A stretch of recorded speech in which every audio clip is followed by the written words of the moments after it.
महामार्गावर खासगी बसचा भीषण अपघात, 2 प्रवाशांचा मृत्यू, 38 जखमी, 9 जणांची प्रकृती चिंताजनक। मुंबई गोवा महामार्गावर नागोठण्याजवळील सुकेळी खिंडीत शुक्रवारी पहाटे एक खासगी स्लीपर कोच बसचा भीषण अपघात झाला। या अपघातात 2 प्रवाशांचा जागीच मृत्यू झाला असून 38 प्रवासी जखमी झाले आहेत। जखमींपैकी 6 ते 8 जणांची प्रकृती चिंताजनक आहे। खासगी बस मुंबईहून गोव्याच्या दिशेने जात होती। सुकेळी खिंडीत तीव्र वळणावर चालकाचे वाहनावरील नियंत्रण सुटल्याने भीषण अपघात झाला। चालकाचा ओव्हरस्पीड आणि रस्त्याचे धोकादायक वळण हे या अपघाताचे मुख्य कारण असावे असा प्राथमिक अंदाज वर्तवण्यात येत आहे।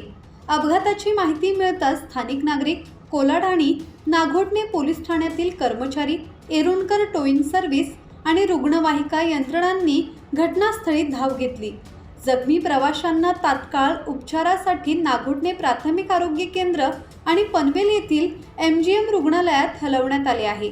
अपघाताचे नेमके कारण अद्याप स्पष्ट झाले नसून पोलिसांकडून पुढील तपास सुरू आहे। धम्मशील सावंत, संवाद मराठी लाईव्ह, पाली।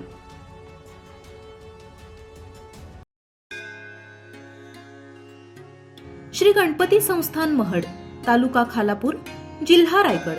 श्री वरद विनायकाच्या भक्तांसाठी भक्त निवासाची सोय, स्वच्छता आणि 24 तास गरम पाणी, CCTVची नजर। आगाऊ नोंदणीसाठी संपर्क करा 021 92 26 69 12 72 76 47 38 54।